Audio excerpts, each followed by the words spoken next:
hande nder oɗo video may jewte gurdam holgono Bassirou Diomaye Faye tijjado jogorɗo wonde gardiɗo leydi Sénégal.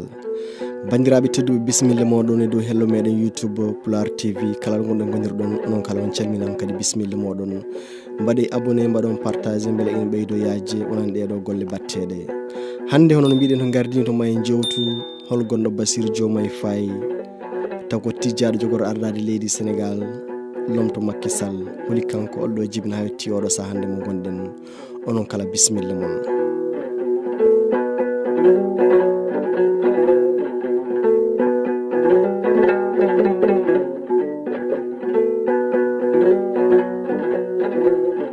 Holgonɗo Bassirou Diomaye Faye tijjado jogorɗo wonde lomto Macky Sall e jappere laamu leydi Sénégal.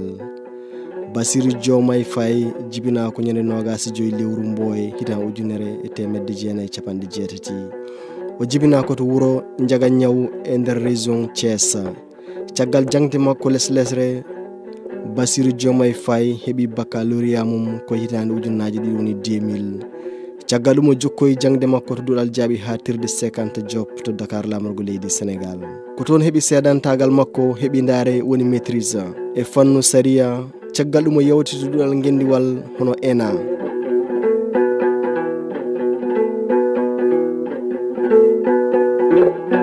To fannu gurdam makko keeriɗam woni vie privé makko kanko Bassirou Diomaye Faye. Bassirou Diomaye Faye jogui ko rewɓe ɗiɗo joom suudu makko gadano wiyete ko Marie Koné Faye. Aɓe jogodi sukaɓe tato ɗiɗo worɓe e cukalel dewel gotel. Goto e ɓen sukaɓe ɗiɗo worɓe o iniri hen goto ko Ousmane Sonko, debbo makko ɗimmo wiyete ko Absa Faye ɓe cuwa dañjude ɓesgu tawo. Koye ñalawma 25 lewru Mboye woni lewru mars hitan ujunnaje ɗiɗi e 29 woni 2024 duuɓi makko timmi 4 duuɓi 4. O laati hoorejo Sénégal ɓurɗo wonde suko e nder tarik leydi Sénégal.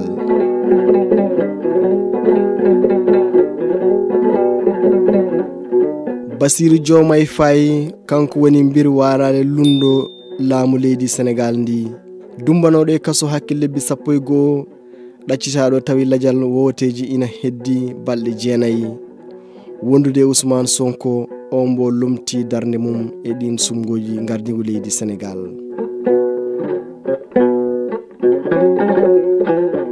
O andodiri Ousmane Sonko ko hitan ujunnaje ɗiɗi e jeeɗiɗi woni 2007 e nden gollorde powdi hono lempo nde ɓe gollittono e mum. Bassirou ko inspecteur impôt wonno ko kolaɗo kuɓal to golle lempo. O naati politique ko landa mbiyete ko hono Pastef gila e cosgol landaka hitande ujunnaje ɗiɗi e 14 woni 2014 e gardogol Ousmane Sonko laatiɗo tergal yummoyal landaka. Ko Bassirou Diomaye Faye wonno kalfinaɗo ɗowgol juɓɓudi nderini landaka hitande ujunnaje ɗiɗi e 22 woni 2022. O toɗɗa secrétaire général e ɗowgol terɗe landaka hitande ujunnaje ɗiɗi e 22 woni 2021. O toɗɗa mbir falde Ndiaga Niaw on commune mbo jibina e mum e sumgoji ardade diwan leydi Sénégal hitande ujunnaje ɗiɗi e 22 woni 2022. O fiya e ngal poɗodiral hakkude makko e Tening Sène tergal landa Macky Sall APR. Kanko Bassirou Diomaye Faye o jagga waɗa e kaso e lewru setto hitande ujunnaje ɗiɗi e 23 woni 2023. Sababude pummirgol konngol ɗiɗi gonɗinani fewde terɗe jillirɗe ɗowgo yummago leydi Sénégal woni ɗen ñiŋoje ɗe huccina yimɓe hujjiyankoɓe hono magistrat en. Caggal ɗum Macky Sall tabitini kuulal kumanigal yaafade yimɓe dumbaɓe e kaso.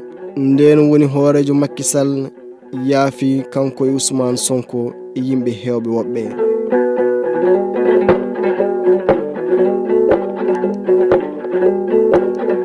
Bassirou Diomaye Faye jogori joɗade e jappere mum hesere woni gardigo leydi Sénégal ko ñande ɗiɗi setto hitan ujunnaje ɗiɗi e 24 2024.